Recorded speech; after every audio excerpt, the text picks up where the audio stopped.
এ রাজ্যের ভোটার তালিকায় ভুতুরে ভোটারদের রমরমা। আপনি যেদিকেই তাকাবেন সেদিকেই দেখতে পাবেন মৃত ভোটারদের নাম জলজল করছে, কোথাও আবার দেখতে পাবেন এমন ভোটারদের নাম রয়েছে যাদের অস্তিত্বই নেই। কিন্তু এত কিছুর পরেও এসআইআর এর নারাজ তৃণমূল। তাহলে এই যে 15 বছর ধরে ক্ষমতার মসনদে বসে রয়েছেন মমতা, তাহলে কি এইসব ভুতুরে ভোটারদের উপর ভর করে?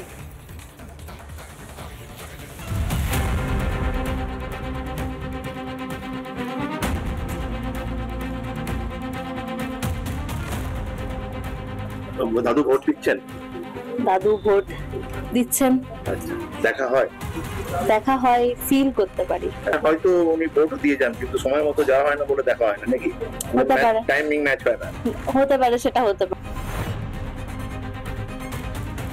पूरा घेराव होगा, पूरा आंदोलन होगा, हम नाम काटने नहीं देंगे। বাংলার একটা মানুষের যদি ভোটাধিকার কাড়ে তাহলে 1 লক্ষ মানুষ নিয়ে নির্বাচন কমিশন ঘিরব। কাদের জন্য সুর চড়াচ্ছেন তৃণমূলের শীর্ষ নেতৃত্ব? কাদের নাম ভোটার তালিকায় রাখতে চায় ঘাসফুল শিবির?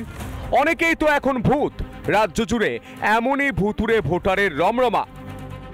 আপনার ভাই কবে মারা গেছে? 2021 মারা গেছে।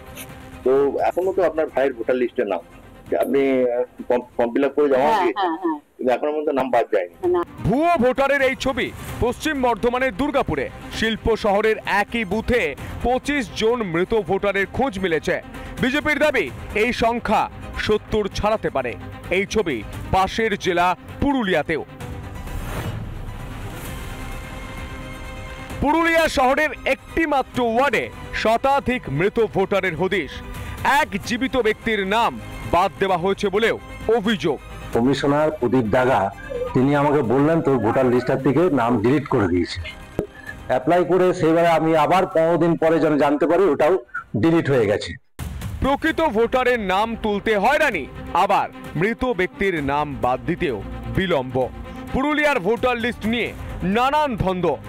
কাউন্সিলরকে বললাম যে এটা মারা গেছে, কিন্তু ডেথ সার্টিফিকেটগুলো তো পৌরসভা থেকে দেয়, আমরা জানি কালেকশন করে যা কোনো মতো নাম যায়নি, তো যার জন্য আমি কাউন্সিলরকে দিলাম কি এদের নামগুলো যেটা কেটে যায়। তৃণমূলের অবস্থান অত্যন্ত স্পষ্ট এবং এ ব্যাপারে তৃণমূলের বিষয়টা প্রত্যেকের একটা মানবিক মুখ নিয়ে দেখা উচিত। তৃণমূল বলছে যে মারা গেছে তো কি হয়েছে, যে মারা গেছে সেও তো মানুষ ছিল, সেও তো কারোর কাকু ছিল, সেও তো কারোর স্বামী ছিল, সেও তো কারোর বাবা ছিল। তা আমরা কি তার জন্য এইটুকুনি করতে পারি না, তার নামটা একটু ভোটার লিস্টে রাখতে পারি না? এটা তৃণমূলের অবস্থান, এটা তো অন্যায় কিছু না। রাজ্যে ভোটার তালিকা নিয়ে কি ছেলে খেলা হচ্ছে? এই সব ভুতুরে ভোটারদের ভরসাতেই কি ক্ষমতায় মমতা? ভূতের ভোটেই কি বারবার জিতছেন মমতা? তাই কি ভোটার তালিকা সংশোধনের নাম শুনলেই তৃণমূলের হাঁটু কাঁপে? রিপাবলিক বাংলা। নানা ধরনের কন্টেন্ট দেখার জন্য লাইক করুন, শেয়ার করুন আমাদের ফেসবুক পেজ, সাবস্ক্রাইব করুন আমাদের ইউটিউব চ্যানেল। পাশাপাশি অন্যান্য ব্রেকিং নিউজের জন্য অবশ্যই চোখ রাখুন রিপাবলিক বাংলায়।